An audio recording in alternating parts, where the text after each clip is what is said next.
Boom. Let's do this. Another week. Down the proverbial sewer drain. But we made it to September. So hello September, hello spring. We made it this far. Absolutely. Anyhow, welcome guys to another episode of Charlie and Ponyo. What's going on? That's Charlie and I'm Ponyo. Hola. Welcome. And welcome back to, Welcome to the our future. all our supporting listeners and our new listeners as well. It's always great to have your company with us. So this week we've got a few things that we would like to discuss. And first up, Charlie, what's on your mind? Oh, where do we start? It's the year 2020. We have cancel culture, which we've talked about. Misappropriation. But really, what we're talking about is appropriation of people's culture. You see it all around you. Oh yeah. It's a funny thing to behold. You see it all around, but I don't think a lot of people take notice of it. And we see it a lot, especially when it comes to the hospitality industry. Yeah. And this is an industry that I do not have a lot of experience, but I see a lot of my friends and people who I follow and look up to online. They're quite popular on the social media front and especially within the hospitality front as well. So we're in 2020 and we're at the stage where there's a lot of, I guess, there's a lot of things that's being brought to light, especially when it comes to the hospitality. So for example, when we talked about this earlier, cultural appropriation, especially where you have restaurants where they have a great marketing budget, they have lots of customers, they have a waiting list, and the food that they're cooking could be considered as authentic Chinese or whatever it may be. They have this whole play on that. And what they usually have is the head chef being a non-Asian or non-brown person cooking the particular food or type of cuisine. Whereas the front of house would usually be considered, I guess, whitewash, if that's the appropriate term. And behind the scene would be more brown or Asian that's taking the back seat. And we see that a lot with celebrity chefs who are awarded, rewarded, and promoted and applaud for their work within that area. So, for example, and I cannot remember the life of me the name of this particular chef, but this particular lady who is non-Asian claimed to be a chef, a very well-known chef, and she recently released a book on noodles and dumplings, but more of the Chinese noodle and dumplings. And people are calling her out, going, how can you consider yourself as a chef or an experienced person within noodles and dumpling making when you only, because she claimed that she studied, and the facts came out that when she said that she studied, she was only studying for 2-3 days. She went to a workshop. Oh, okay. Whereas other people have dedicated their life doing uni degrees or whatever it may be to perfect making and learning the history of noodles and dumplings. So, do you know what I mean? It's just funny how you see society, how they promote certain people. So I find it hilarious. Like, for example, Uncle Roger. Everybody knows Uncle Roger now because he had made that particular skit of him, his reaction. This is on YouTube. I'll put the link below. Uncle Roger, his reaction to the a Indian chef of cooking egg fried rice, where she drained the rice, and his reaction, it went viral. That particular YouTube went viral. I think it's got over 12 million views at the moment, and he was shocked. So he plays a persona called Uncle Roger. His real name is, I think, Nigel Lee, but his persona on one of his persona on YouTube is Uncle Roger, and he was not accepting that at all, because that's not how you cook rice. And to have somebody ruined how to cook rice, taking a mickey out of it, it's just not on. And then he recently did a reaction video of him watching Jamie Oliver, another popular chef, cook egg fried rice. And Jamie Oliver, which I think is a decent chef, he was putting jam in egg fried rice. And that's the thing. I mean, how can he get away with that, putting jam in egg fried rice? You don't put jam in egg fried rice. And that's the thing. It's okay for the white person to do that. Oh, it's okay for the non-Asian person to put anything they want in it, because they'll get away with it. Well, I'll play devil's advocate. I hear what you're saying, but there's a fine line between cultural appropriation and paying homage or homage. Like I think, what was it? Late last week, Adele posted a picture of her going to A party. a festival in is it Cannes Festival? Some other festival. And in the UK. She was wearing a Jamaican bikini with the flag. And she had her hair in like the native style of like Jamaica people, and people were saying that's cultural appropriation. But where do you draw the line? Because she was like, oh, it's a Notting Hill Carnival, Notting Hill Festival, and like, is that where the line is, or is it with Robert Downey Jr. in Tropic Thunder, where he plays a black person playing a white person playing Australian? It's just like, or like is cultural appropriation like Disney putting a whole bunch of white executives on to work for Black Panther to sell a movie about black people and black culture to black people, so that Disney can... I don't know what cultural appropriation means these days, because there's so many levels of... I actually do. There's homage, and then there's cultural appropriation, but it's a fine line to walk. I don't know the answer. Now that you've worded like that, I know what it is. It ultimately comes down to... Cultural appropriation comes down to money. It's a business. It is a business when you think about it.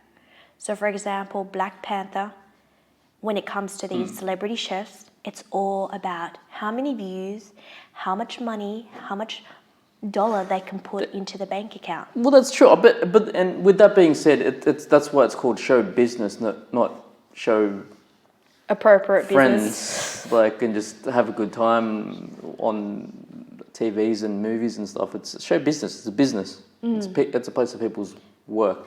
But I think cultural appropriation, it goes... So with all that being said, I just said, I haven't finished. Give me one more minute.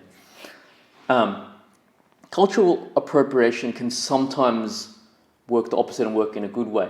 And the one of the examples would be, so Elvis took the blues from the black blues singers back in the 1920s, and Elvis technically culturally appropriated the blues and then refed it back to mainstream white America who loved it, and then from that gave birth to like rock and roll, and it made a whole new sub-genre of grunge and rock metal that was not necessarily there. So I don't know. Sometimes cultural appreciation not cultural appreciation. You get what I'm saying? But it can go. I could go both ways Of course. sometimes, but most of the times it goes completely the other way. I don't know. That's my thoughts. But it's a cultural appropriation is a big. Oh yeah. 2 words. Oh yeah. It's massive, and it covers a lot of areas, not just with music, not just with hospitality, but there's so many areas as well. But you could say that for like invading countries when, so like when the France came into Vietnam, or Germany into Well, without Argentina or something. Without the French invading Vietnam, I don't think we would have the famous banh mi, which is the Vietnamese baguette for the bread. That's what I mean. Where cultural appropriation sometimes mutates something positive out of it, and there's a whole bunch of different things that come out the other end. But there's usually a lot of pain that goes in between both of those two things. Exactly. But I mean, I hear what you're saying. No, you don't have to agree with me. It's just something that I've been. I guess I'm not 100% knowledgeable around this area, and I'm still educating myself. And I think that's the bottom line: is we're constantly learning and educating each other. Yeah. I think that's what I'm trying to get at. I'm not saying that what I'm saying is right or my view is correct and your view is wrong. I'm not saying that at all. Yeah. I'm saying is that as long as we're communicating with each other, and to all our dear listeners, it's about educating each other. Yeah. And keeping it transparent. I think if we have an open dialogue, it goes a long way to be able to talk about anything. Absolutely. So that's just where I'm coming from, Charlie. Too deep? No, it's pretty deep. But that was all talking to me before the podcast. That's our normal conversation at home. Yeah, no, dear listeners, I like it. if you think this is deep, this is nothing. This is only 25 minutes that you hear from Charlie and Ponyo. We're like this 24/7. And I'm tired just talking. Yawn. Anyhow, moving along. Shall we do a movie review or? Yeah. What? Yes. So what did we thank just watch? you, Charlie, for purchasing Mulan. $35. Oh, is that how much it cost me? Yeah, on Disney. Thank you. Broke. Firstly, I want to say it's great being able to watch. I guess we mentioned this before. This is a new norm. This is how we're going to be going to the movies from now on, most likely. We get to watch the premiere of Mulan instead of going to first class or the cinemas. We get to watch it in the comfort of our own home, which I'm not complaining, because the beauty of that, we can stop, have intervals, whatever it may be. I like that. Yeah. So thank you. Yeah. You can eat some popcorn. Yeah. Go take a poo. Yeah. You can go smoke a cigarette. I don't smoke. Anyhow, but yes, the movie is the, I guess, the human live action of the Disney cartoon Mulan that was, I believe, released in 1998. Was it? I think so. Jeez, 22 years ago. Oh, look at you. Shh, quick maths. Wow. And casting, as we all know the story. The casting, the beautiful costumes, storyline was... the choreography. Yes, the storyline, I guess, I don't remember the cartoon version, but the storyline is quite accurate, where they're going to war. Each family member will need to have a male to be part of the army. In this particular case, for Mulan's family, there's no boys except for the father, but the father is quite ill or unwell to fight. She doesn't want her father to fight, so she runs away with the sword and his armor and pretends to be a boy. Yeah. So many questions with that, but anyhow. So many questions. So many questions. So she pretends to be a boy and get away with it, and she uses her inner chi to really I guess, Kick ass. Kick ass. Kick the Mongols' ass. yeah. And she gets honored by the king, the royalty by the end of it for saving his life and saving the kingdom. I loved it. I thought it was worth every dollar. Yeah. I know your initial thoughts or reaction was not positive. Who me? Yeah, until today. I think you slept on it and go, yeah, actually it wasn't that bad. Correct me if I'm wrong. Hey, this is your part of the review. You got to tell me what you think. I loved it. I had a tear at the end. I know that a lot of other people were crying a lot based on their feedback, but I really enjoyed it. I enjoyed the fact that... You were tearing up as well. Oh, yeah. I love the fact for a number of reasons. It made me so proud to watch yellow people on the screen. It honestly does, because beside Crazy Rich Asians, the Joy Luck Club, we're getting a lot more attraction. So it's great. I loved it. Yeah, there's a whole bunch of Asian movies out there. That's true. That gets made. That's true. But yes, I really enjoyed Mulan. So what do you give it out of 5? I'm going to give it 3 3/4. Oh, 3 3/4. Yes. It's quite low. No. I thought it'd be higher than that. I think I was previously, I was too easy with my stars. Now I need to be a bit more strategic with it. You can't be, what are we, episode 90 plus deep and then start changing your review style. Okay, fine. I'll give it 4. Oh, so that's where it's at, see? Yeah. They only took an extra minute to get out of her. Oh, can I just also mention, I love the little homage at the end where the original Mulan, the voice of Mulan for the cartoon, she appeared... She did a little cameo. I cannot remember her name. Ming something. Ming Ni Na something. Anyhow, she made a cameo and I thought that was just so beautiful. I'm like, yes, love that. Love it. I did sleep on it and thought about it. I liked the start where the Disney logo came on and the castle was the Asian version of the castle at Disneyland in Shanghai or wherever it is. I didn't realise that. And then I liked it when the credits rolled at the end. Oh, God. So you didn't like anything in between? No, I liked it. It was probably better than a lot of the other Disney movies. It was better than Beauty and the Beast. It's probably better than Lion King. So my question is... It was probably on par with like Aladdin. So my question, out of all those Disney that's been created live action, which one's your favourite? I know which one's my favourite. What's yours? Oh, do you want me to tell you? Yeah. The Jungle Book. Was that that was Disney, wasn't it? Yeah. I'm pretty sure. Loved it. Favourite. Out of the live action, I don't know. Not a fan of any of them. They're all the same sort of level. Oh, really?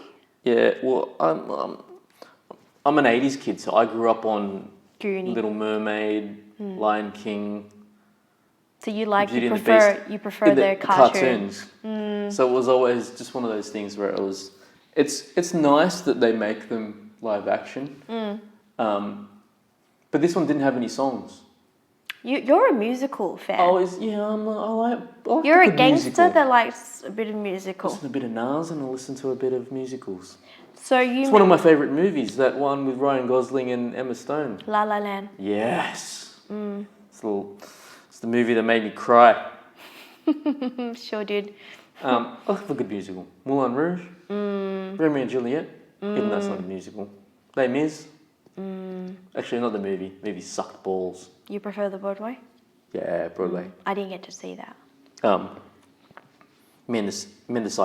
Siegfried in Les Mis. Apparently, Hamilton, they're releasing that in New South Wales Broadway show next year. I don't know how that's going to go with COVID, but actually, my favorite Disney live action would be Lion King. Out of all of them, if I had to pile them up in a rank. Because that didn't get a lot of good reviews. Well, I know, I get it. Critics are assholes. People that listen to critics are people that are too lazy to form an opinion themselves. I always see. It's like, why read a book review instead of just reading the book yourself? Or why read a TV show review when you can watch the TV show yourself? And So- it's the same thing with a movie.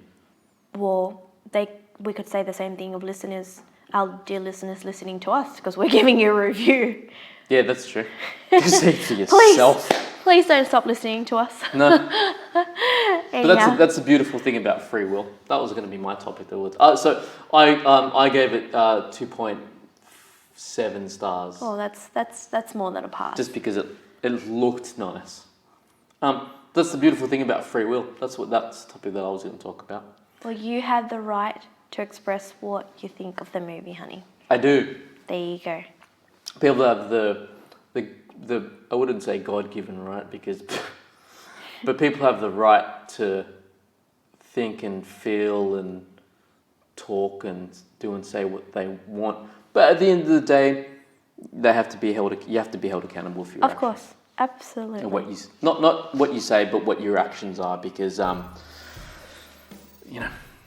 Word speaks louder. actions. Action speaks louder. Oh my God. Clearly.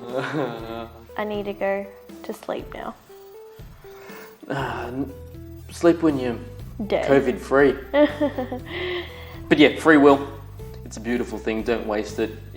The choice is yours. If you live every day and think you're living the same life, and then all of a sudden you turn around and your life's whole different. Oh God, that's deep. Anyhow, You be realise good. that you've got free will. But yeah, on that note, Take care, guys. See you next week.